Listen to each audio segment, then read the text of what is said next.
ನಿಮ್ಮ ಅಜ್ಜಿ ತಾತಂಗೆ ಕೂಳಾಕ್ಬೇಕು. ಅಲ್ಲಿದೆಯಲ್ಲ ತಟ್ಟೆ, ಅದನ್ನ ತಗೊಂಬಾ. ಹಾ ಬಂದೆ.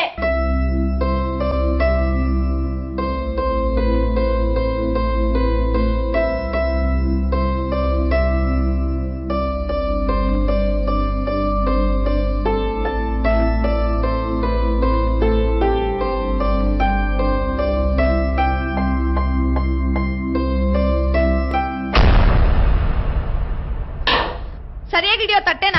ಎಂತೆಂತರೋ ನೆಗದ್ ಬಿದ್ದೋದ್ರು, ಇವ್ರಿಗೇನು ಬರ್ಲಿಲ್ಲ ಹೊತ್ತು. ಇದು ತುಪ್ಪ, ನಿಮ್ಮ ಅಪ್ಪಂಗ್ ಮಾತ್ರ ಕೊಡು, ಅರ್ಥ ಆಯ್ತಾ? ಹೋಗು.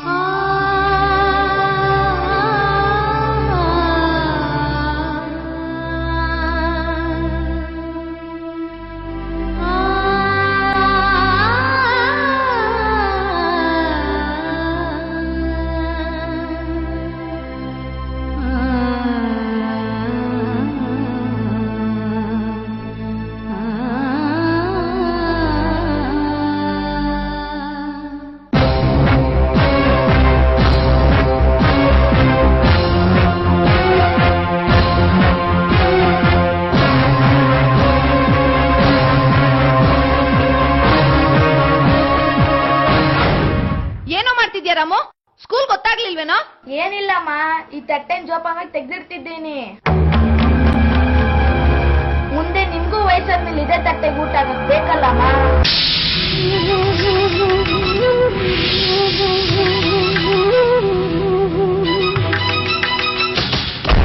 ಸರಿಯಾಗಿ ಹೇಳ್ದೆ ರಾಮು.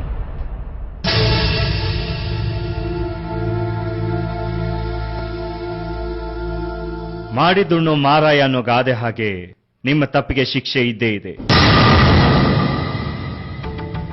ನಿಮ್ಮ ತಂದೆ ತಾಯಿ ನಿಮ್ಮನ್ನ ಹೆತ್ತು ಹೊತ್ತು ಸಾಕಿ ಸಲಹಿ ವಿದ್ಯಾಭ್ಯಾಸ ಕೊಟ್ಟು ಈ ಸಮಾಜದಲ್ಲಿ ಒಳ್ಳೆ ನಾಗರಿಕರನ್ನಾಗಿ ಮಾಡಿದ್ದಾರೆ.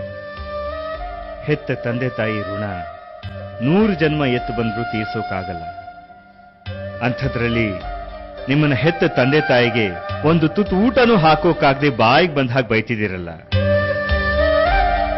ಈ ನಿಮ್ಮ ಕರ್ಮ 100 ದೇವಸ್ಥಾನ ಸುತ್ತಿ ಅರ್ಚನೆ ಮಾಡಿಸಿದ್ರೂ ಕಳೆಯೋದಿಲ್ಲ.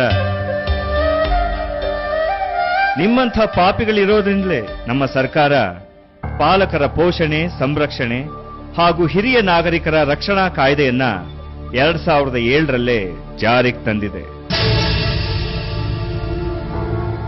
ನಿಮ್ಮ ಹಿರಿಯರಿಗೆ ಆಹಾರ, ವಸತಿ, ಬಟ್ಟೆ ಹಾಗೂ ವೈದ್ಯಕೀಯ ಸೌಲಭ್ಯಗಳನ್ನ ನೀವು ಒದಗಿಸಲೇಬೇಕು.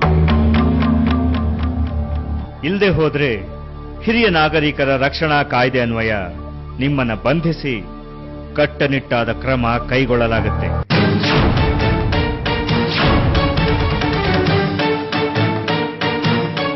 ಹಿರಿಯರನ್ನ ಅಲಕ್ಷಿಸಬೇಡಿ, ಶಿಕ್ಷೆಗೆ ಗುರಿಯಾಗಬೇಡಿ, ಅವರನ್ನ ಪ್ರೀತಿಯಿಂದ ಕಾಣಿ.